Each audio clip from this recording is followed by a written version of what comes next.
Let's dig deeper here into this big issue as many American politicians included take the weekend off to celebrate Thanksgiving.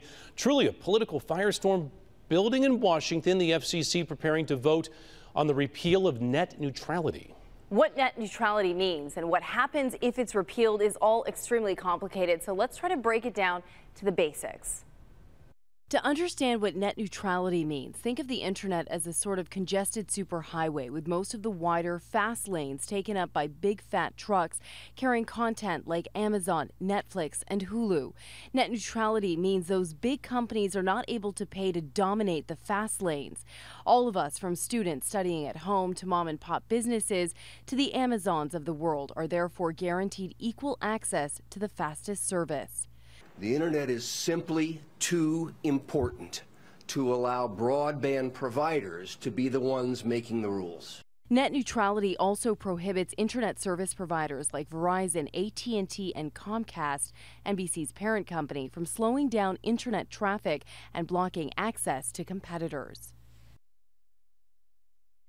And there are several arguments in favor of removing net neutrality. The key argument centers around your ISP's speed. Now, while critics point out repealing net neutrality could hurt the price of your browsing, research shows the current system is hurting the speed of your browsing. Speedtest.net's global index shows the U.S. places 11th in fixed broadband and doesn't appear on the list for mobile network connection speed until 47th. The ISPs say that if they were able to charge services like Hulu and Netflix more as they take up more bandwidth, your average speed would increase. At the same time, Forbes reporting that the average cost of a broad plan per month in the U.S. is $67. That's compared to prices as low as $10 to $12 per month in other first world countries such as Egypt and Switzerland, who currently do have net neutrality. But tech experts point out while repealing net neutrality could also allow ISPs, internet service providers, to increase your speed, it could also raise the price of that speed. Let's use electrical bills as an example. Electric bills. A new vote coming up in December could remove net neutrality, and that could see a big change in how you receive your data and how you pay for it as well. Using an electric bill as an example, here's how that would work. Each month you pay your electric bill, you have the freedom to use your electricity any way you choose, lights, air conditioner, or TV. But imagine if your utility company charged you more to run the TV and less to run the AC because it made a deal with the air conditioner company, but it has no deal with the company that makes your TV. Or imagine if they told you you could have electricity, but only for your lights. If you want to use it for anything else, you have to buy an additional package. It's kind of like what you get if you buy premium cable to get more channels. Moving away from hypothetical examples, critics really point to Google Wallet as a real-world example of the dangers of deregulating the internet. In June 2013, reports began circulating about Google's mobile pay service hemorrhaging money and failing on nearly all fronts. It was later determined by examining performance of each ISP that Google Wallet only suffered on Verizon, at&t, and T-Mobile, all three of which were developing their own mobile payment app together. So you see what's happening here. Once the report came out and widespread criticism hit those three providers, Google Wallet's performance was restored to its normal levels.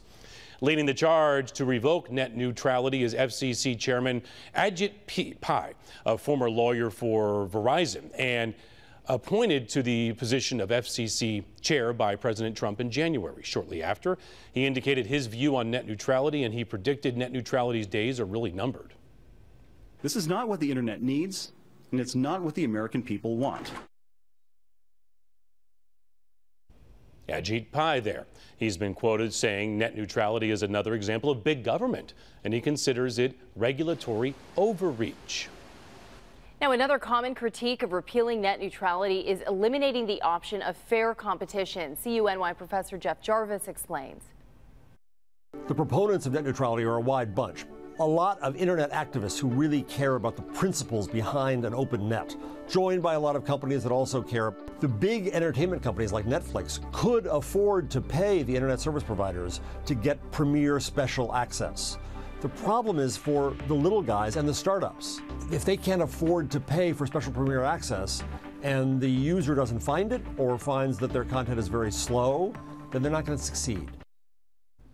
And the FCC, which is made up of non-elected officials, reached out to the public to gauge consumer opinion on net neutrality. And the FCC said the responses indicated support of removing net neutrality.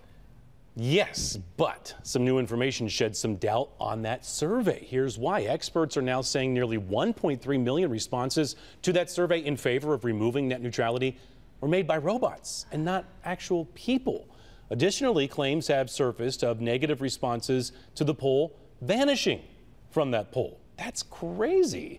Speaking to the Washington Post, New York Attorney General Eric Schneiderman confirmed an investigation has been launched into all of this. In an LA Times op-ed piece last night titled, "I'm on the FCC, please stop us from killing net neutrality," Chairperson Jessica Roseworcel addressed the allegations. She said in part, there are credible allegations that many of the comments were submitted by bots and others using the names of deceased people. What's more, some 50,000 recent consumer complaints appear to have gone missing. Roseworcel also says she believes the FCC should not vote until the issue is settled, and another public survey is conducted saying she feels the FCC should serve the public interest. Pretty stunning that somebody on the FCC would say that. As for what happens next, in just over 2 weeks on December 14th, the FCC is scheduled to hold a formal vote on whether or not to repeal net neutrality. CNN reports that the vote is slated to pass. Several watchdog groups have indicated they will file lawsuits if net neutrality is revoked and it passes.